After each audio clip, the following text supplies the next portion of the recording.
2020 के चुनाव में जिस दिन सीट शेयरिंग का समझौता अंतिम हो गया था, सब कुछ तय हो गया था कि नीतीश कुमार 122 सीट पर लड़ेंगे, भाजपा 121 सीट पर लड़ेगी। लेकिन एक बात भारतीय जनता पार्टी ने नहीं स्पष्ट किया था, वो था नीतीश कुमार को मुख्यमंत्री नहीं मानेगी। नीतीश कुमार ने हल्दी गुल्दी बुलवा दिया कि हम ही रहेंगे जबरदस्ती। मतलब सीट शेयरिंग का समझौता क्लियर हो, उससे पहले भाजपा को आकर के बोलना पड़ा कि मुख्यमंत्री तो नीतीश से रहेंगे। इस बार नीतीश कुमार पूरी तरह से माहौल को भांप रहे हैं। नीतीश कुमार की भाषा, उनकी बोली, उनका एक्शन, आप देख करके कह दीजिए कि नीतीश कुमार एक्ट नहीं कर रहे हैं, नीतीश कुमार थोड़ा अस्वस्थ लग रहे हैं, नीतीश कुमार ये हो गए।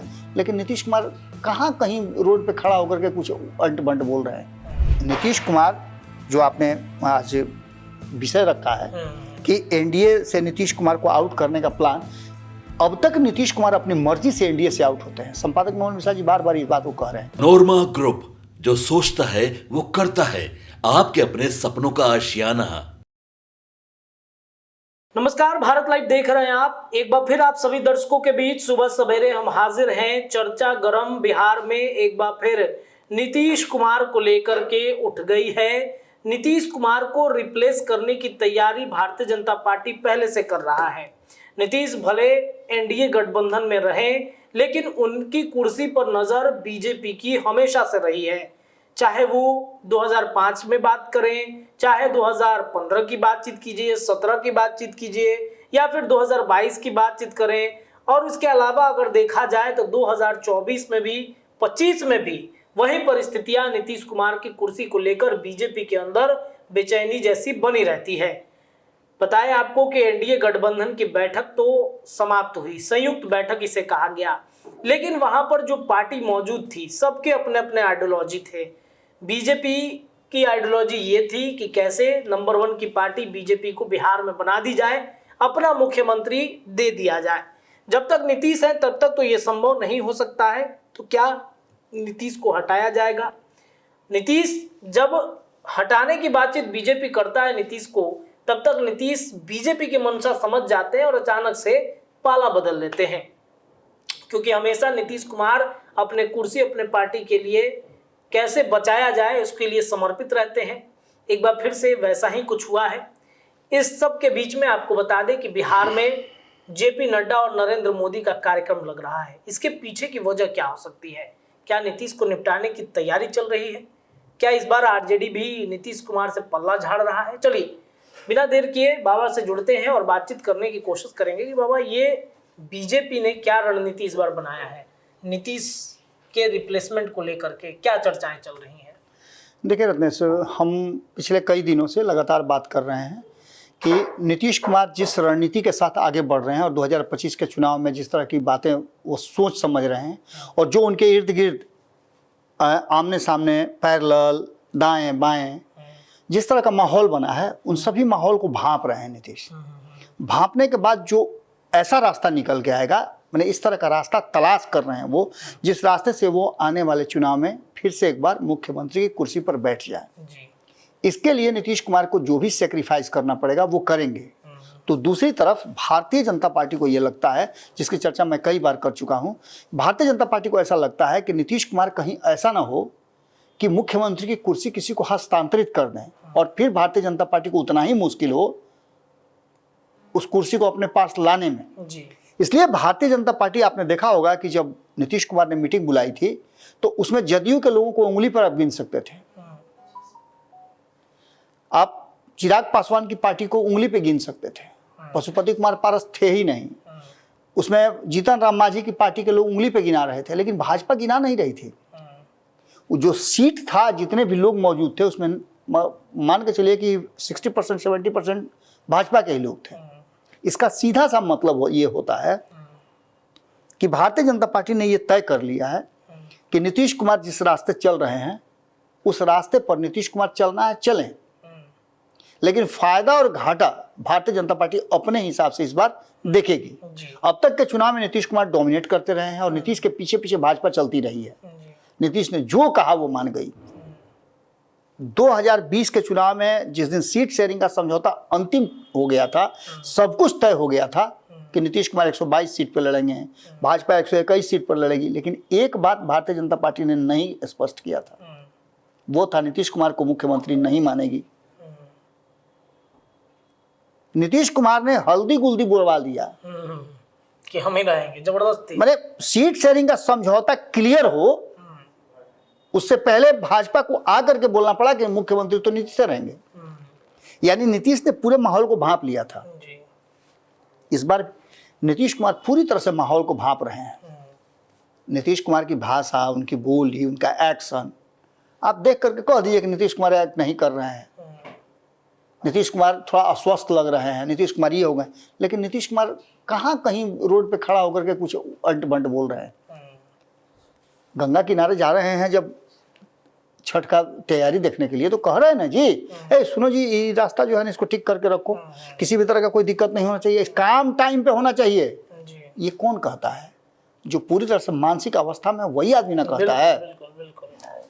नीतीश कुमार को यदि आप कहते हैं कि वो अपने में नहीं है, तो भारतीय जनता पार्टी अब तक उनसे सत्ता छीन करके कुर्सी पर बैठ गई होती, क्योंकि भारतीय जनता पार्टी के पक्ष में इतने लोग हैं, और जो लोग भारतीय जनता पार्टी के पक्ष में नहीं है उनके पास इतना ताकत नहीं है कि वो विरोध कर सके भारतीय जनता पार्टी का।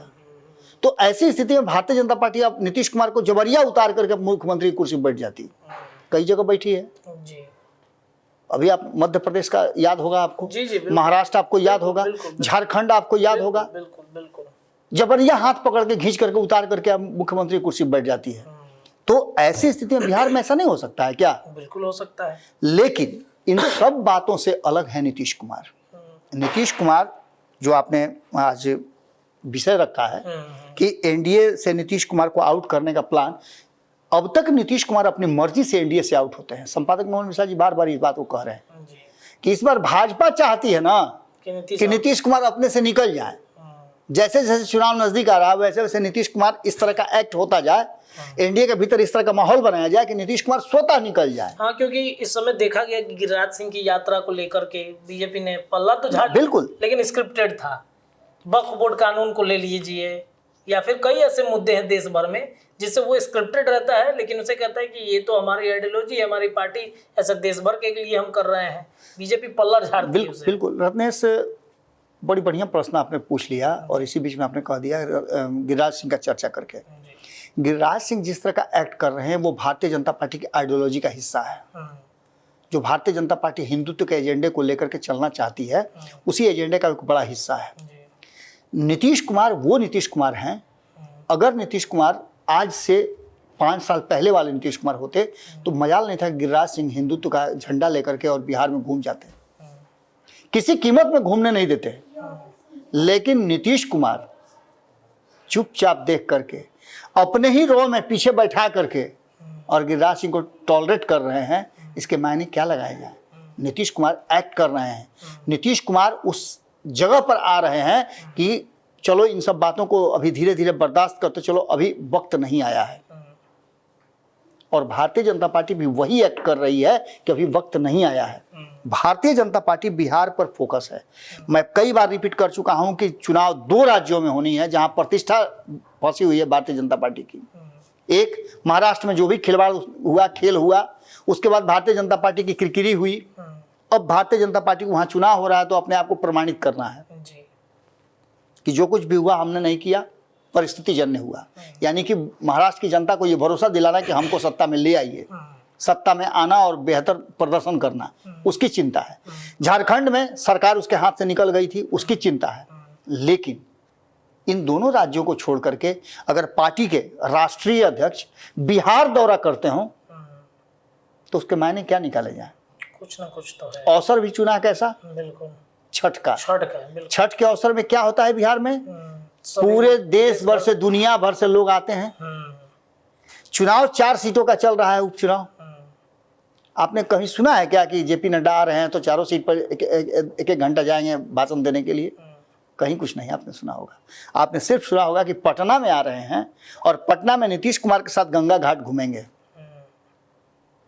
कभी आपने देखा होगा कि कोई जमीन खरीद बिक्री जब होता है ना, तो पुराना जमीन का मालिक जो विक्रेता होता है वो क्रेता को ले जाकर के जमीन पर दिखाता है कि देखिए मेड़ है, यहाँ से यहाँ तक मेरा है जो आप रजिस्ट्री करवा रहे हैं। जी। समझ गए।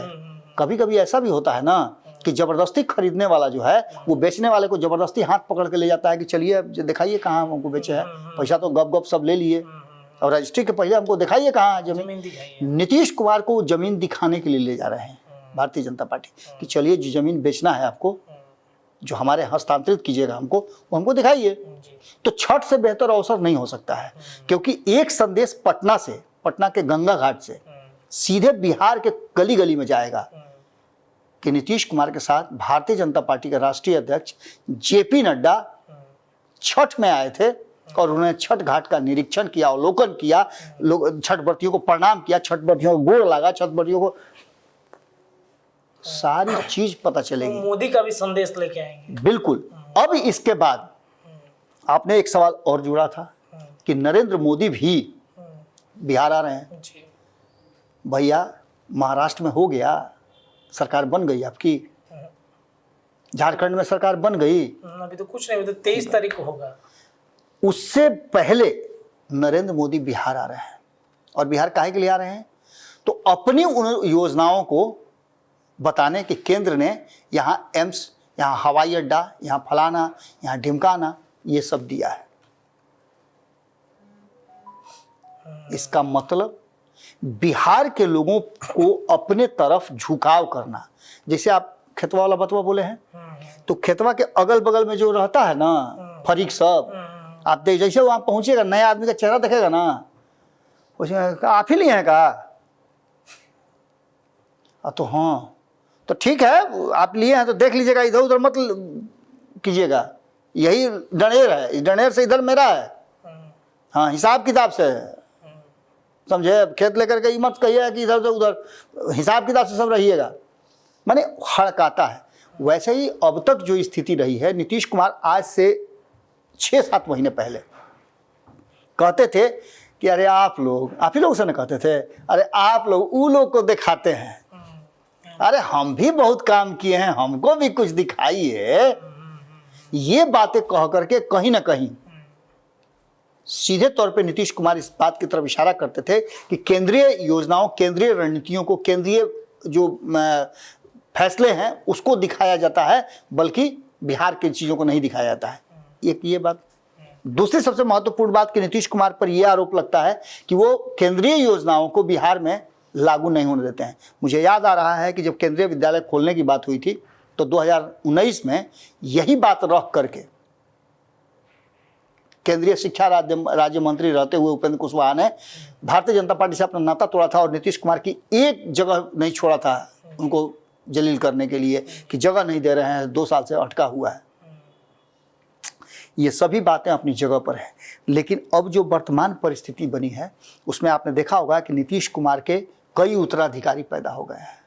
हम लोग जब खबर कर रहे हैं उसके 12 घंटा पहले, 24 घंटा पहले आप ही ना गए थे नई पार्टी जो आशा बनी है, आप सबकी आवाज। अभी ऐसा ही नाम रखा गया है जो नाम इस बात की तरफ इशारा कर रहा है कि आशा रखिए, अभी बहुत कुछ होना बाकी है। यानी कि भारतीय जनता पार्टी से मुंह टूटा है उनका, और भारतीय जनता पार्टी से मुंह टूटा है तो भारतीय जनता पार्टी ये जानती है, भारतीय जनता पार्टी को भी इल्म है कि नीतीश कुमार पुराने लोगों को वापसी कराने में 1 सेकंड भी देर नहीं करते हैं। आप सोचते रहिए तो तक वापस हो जाते हैं। ये जो वर्तमान परिस्थिति बनी है इसमें जिस तरह से इधर पिछले 24 घंटे में या कहा जाए तो 2-3 दिनों में 28 तारीख की मीटिंग के बाद नीतीश कुमार ने जब एक बार और रिपीट कर दिया है कि वो सब कुछ किया है जी, 2 बार उसको मौका दिए, अब कहीं नहीं जाएंगे। उसके बाद आपने देखा होगा राष्ट्रीय जनता दल का भाषा बदला है। शक्ति सिंह का कल ही एक बयान आया है, उस बयान में उन्होंने नीतीश कुमार को थका हुआ, बीमार और पता नहीं क्या क्या, वो तो बोलते ही रहते हैं, हमेशा बोलते रहते हैं। उन्होंने गुस्सा निकालते हैं, गुलदस्ता वाला जो पैटर्न हुआ, वो सारी बातें वो लगातार कहते चले जाते हैं। इन सब से क्या निकाला जाए? वो मुख्य प्रवक्ता है ना पार्टी के, यानी कि जो मुख से जो बोल रहे हैं वो पार्टी का वक्तव्य है। तो ऐसी स्थिति में एक बात तो साफ है कि एक तरफ नीतीश कुमार पर दबाव बन रहा है, भारतीय जनता पार्टी धीरे धीरे करके दबाव बना रही है। दूसरी तरफ राष्ट्रीय जनता दल, जिसे नीतीश कुमार जीवित रखना चाहते हैं, उसका एक्शन बदल गया है। हो सकता है कि यह एक्शन बदलने के पीछे कारण कोई और भी हो, कि भीतर में तय हो गया होगा कि हम लोग खूब लड़ेंगे, आज जो आएगा छुड़ाने के लिए उकरे मारेंगे। नहीं होता है, आप कभी कभी देखा है ना, बिल्कुल होता है, बिल्कुल होता है। आजकल खूब प्रैंक उरैंक नजर आ रहा होगा, देखिएगा, उसमें दो आदमी आपस में लड़ते रहता है, तीसरा जहाँ आता है उसको दोनों मिल करके मार पीट करके उसे छीन छान लेता है सब। तो कहीं ऐसा तो नहीं कि नीतीश कुमार और लालू प्रसाद ने भीतर ही भीतर सब सेट कर लिया है, लेकिन जो सामने से नजर आ रहा है कि तेजस्वी यादव ने नीतीश कुमार से पल्ला झाड़ लिया है, कि अब नीतीश कुमार के साथ वो नहीं जा सकते हैं। इन सभी परिस्थितियों को देखिए तो इसके बाद जेपी नड्डा का 1 महीना के अंदर में 3 बार आना। जेपी नड्डा 7 सितंबर को आए थे, 28 सितंबर को आए थे और 7 नवंबर को आ रहे हैं। नवंबर को आ रहे हैं जी। यानी कि 1 महीना में 3 बार, जिसमें से एक बार नीतीश कुमार के साथ घंटों बैठ के बतियाए, दूसरा बार आए तो ग्रीन सिग्नल दिखा करके उड़ गए, बात तक नहीं किया, कोई चर्चा तक नहीं की नीतीश कुमार की। नीतीश कुमार दिल्ली गए, वहां भी किसी तरह की कोई चर्चा नहीं। फिर एक बार आ रहे हैं बिहार और उनके पीछे ठोक प्रधानमंत्री भी आ रहे हैं। इसका सीधा मतलब है कि नीतीश कुमार दबाव में निश्चित रूप से हैं, और नीतीश कुमार के दबाव का एक और कारण है कि नीतीश कुमार की लॉबी में जो प्रो भाजपा लोग हैं वो दबाव ज़्यादा बना रहे हैं, और नीतीश कुमार उसके दबाव में नजर भी आ रहे हैं, क्योंकि बार बार उनका कहना ये कि यही लोग हमको ले गया है 1-2 बार। ये भी एक बहुत बड़ी बात है। इन सब बातों के साथ साथ अब जो वर्तमान परिस्थिति बनी है उसमें मैं कई बार बता चुका हूँ। प्रशांत किशोर की बात आप कर लीजिए, उपेंद्र कुशवाहा की बात आप कर लीजिए, चिराग पासवान की आप बात कर लीजिए, या फिर आरसीपी सिंह की बात कर लीजिए। ये चारों वो चेहरा हैं, इसमें एक आदमी का नाम हम नहीं बता रहे हैं क्योंकि वो तो पार्टी मजबूत भी है और वही नीतीश कुमार के विरुद्ध चुनाव भी लड़ती है, राष्ट्रीय जनता दल, यानी लालू प्रसाद, 5वें लालू प्रसाद भी हैं। ये सब मिल करके अगर इस बार नीतीश कुमार की कुर्सी बचती है तो भाजपा नहीं, इस बार इनकी कुर्सी ये 5 मिलकर के बचाएंगे। इसमें से कई लोग हैं जो नीतीश कुमार के सेनापति हैं, अलग अलग पार्टियां बना करके भले लड़ रहे हों, लेकिन सब कभी ना कभी नीतीश कुमार के साथ रहे हैं और सबको राजनीति नीतीश कुमार ने सिखाया है। जी बिल्कुल। ऐसी स्थिति में भारतीय जनता पार्टी जो एक्ट कर रही है वो नीतीश कुमार जिस तरह का मानसिक स्थिति में तैयारी कर रहे हैं 2025 का वो, और पल्ला झाड़ने के बाद इंटरनली जो तैयारी राष्ट्रीय जनता दल की तरफ से हो रहा है वो, ये सभी बातें कहीं ना कहीं इस बात की तरफ इशारा कर रही है कि आने वाला समय जो है वो बिहार की राजनीति के लिए कठिन होगा। कठिन इसलिए होगा कि बहुत सारे उठापटक होंगे, बहुत सारे उलट पुलट होंगे। सबसे बड़ी बात यह हो रही है कि सबको लगता है कि नीतीश कुमार अब उस जगह पर पहुंच गए हैं जहां से उनसे सत्ता हस्तांतरित करानी है, उत्तराधिकारी देनी है, और उत्तराधिकारी देने में सब लोग अपना अपना शक्ति लगाने में लगे हुए हैं, जिसमें भारतीय जनता पार्टी सबसे ज्यादा, क्योंकि 19 साल, अब देखे ना कि घर में कोई बूढ़ा बुजुर्ग होता है जिसका बाल बच्चा सब चल जाता है विदेश पढ़ने के लिए, तो जो उसका सेवा करता है, उस सेवा करता है उसको मन में भी होता है, और जो जिस व्यक्ति का सेवा करता है उसके मन में भी होता है ना कि मेरा इतना सेवा किया है तो उसको कुछ दे दे। तो देखिए कि खेत बधार सब लिख देता है लोग। नीतीश कुमार की सेवा 19 साल से भारतीय जनता पार्टी कर रही है बिना चूं चां किए। तो अब चाहती है मतलब तो वो चाहेगी कि वसीयतनामा मेरे नाम से हो, लेकिन नीतीश भी तो वैसने है। वसीयतनामा दिखा करके कितना लोगों का काका किए हैं कि बस तुम ही हो, बस तुम ही हो, बस तुम ही हो। तो ये सभी दिल जले जिसको नाम देते हैं नमन जी, वो सभी दिल जले तैयार हैं। मौका आएगा तो सभी नीतीश कुमार के साथ खड़े नजर आएंगे। चलिए देखिए, तो ये स्थिति है। वसीयतनामा कराने के लिए भारतीय जनता पार्टी नीतीश के पीछे लगी है। 2025 से पहले क्या होगा नीतीश और उनकी कुर्सी का, ये देखना बड़ा दिलचस्प होगा। नरेंद्र मोदी आ रहे हैं, जेपी नड्डा का बिहार में कार्यक्रम लग रहा है, तो यह स्पष्ट है कि कुछ ना कुछ बिहार में बड़े बदलाव राजनीतिक रूप से होने जा रहे हैं। फिलहाल के लिए इतना ही। जुड़ी रही भारत लाइव पर, आपको लगातार खबरें मिलेंगी। बहुत बहुत धन्यवाद। आपके सपनों को हमने सजाया है, ई होम्स पैनोरामा को हमने बनाया है। ई होम्स मेरा एक सपना था जिस पे मैं पिछले 4 साल से काम कर रहा था। हमने जो बनाया है वो सबने है माना। ई होम्स पैनोरामा में हो आपका भी आशियाना। और फाइनली हमने 2021 में इस प्रोजेक्ट को लॉन्च किया। बहुत लोग अप्रिशिएट कर रहे हैं कि पूर्णिया जैसे शहर में, बिहार के, एक तो बिहार की बात करें उसमें भी पूर्णिया जैसे छोटे जगह में इस तरह का लाइफस्टाइल देना, ये सुन के हम लोगों को बहुत अच्छा लगता है। ई होम्स में हमने कुछ और भी किया है, जैसे हम जिस जगह में रह रहे हैं हमारे फैमिली सिक्योर हो, उनको सिक्योरिटी का ध्यान में रखा है। आपकी सुविधा और सुरक्षा आपके लिए खास है, ये आपका विश्वास है। इसमें आर्टिफिशियल इंटेलिजेंस का 7 लेयर सिक्योरिटी का हमने इस्तेमाल किया है। लस ग्रीन कैंपस को बनाया है। यदि हमारा बाउंड्री वाल है तो वो वर्टिकल गार्डन है। ये जितनी भी फैसिलिटी होता है एक इंटरनेशनल टाउनशिप में, ई होम्स है, ये हम लोग विश्वास नहीं कर पा रहे हैं। जो भी हमारे मित्र दोस्त या जो भी हमारे बाहर के बाहर आते हैं तो हम लोगों को बहुत अच्छा सुनने को मिलता है और बहुत अच्छा क्रेडिट मिल रहा है। वो सारा हमने सिर्फ एक बिल्डिंग नहीं बनाया, हमने एक बहुत अच्छा लाइफस्टाइल दिया ई होम्स में, और मेरा एक सपना था जिसको मैं आज फुलफिल होते हुए देख पा रहा हूँ। ये आपका आवास है। ई होम्स पैनोरामा में अब आपका निवास है। E Homes Panorama, luxurious lifestyle redefined. Panorama Group, जो सोचता है वो करता है। अगर ये वीडियो पसंद आई और वह बिहार के राजनीति और बिहारियत से सरोकार रखेनी तो सब्सक्राइब बटन दबा के चैनल के सब्सक्राइब कर ली। ओजे एगो घंटी बा, ओकरा बटन दबा देला से कुल सटीक और मारक खबर रुआ मुफ्त में मिल जाई। अगर रुआ पत्रकारिता के हमनी के नया प्रयोग में सहयोग कर चाहतानी तो ज्वाइन बटन दबा दी। पेटीएम नंबर नोट कर ली 9386816700। धन्यवाद।